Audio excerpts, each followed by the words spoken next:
Good evening and welcome to day 17 of the 100-day practice challenge. Today I want to talk about the 3 problems you can have when you're practicing. 3 problems only, that's it. Or at least categories of problems. Problem number 1, your left hand. A shifting error or a fingering confusion. Maybe your fingers are fumbling around for the right place. Or finding the right place.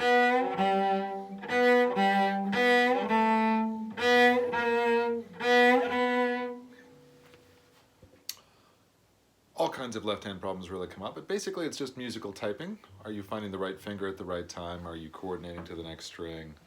For musicians who play string instruments, we have to worry about tunnels, being tall enough. If they're not tall enough, we get extra artifacts from our fingers messing about. So that's problem number 1, left-hand problems. Problem number 2, bow hand problems. These are really issues of rhythm.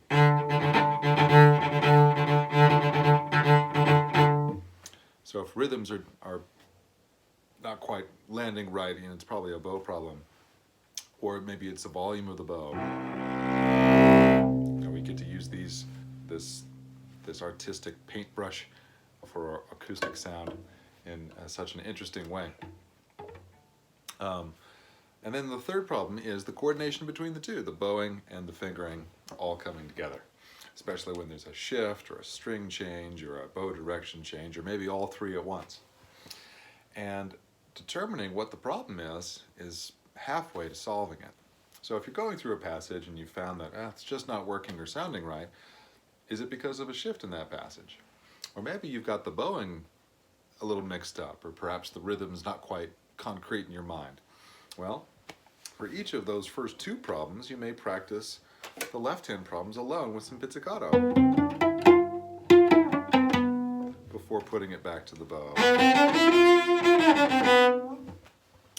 If it's a bow hand problem, you might just consider that some of it might be string crossings, and we can do it without the left hand participating and just work on what the bow's doing. I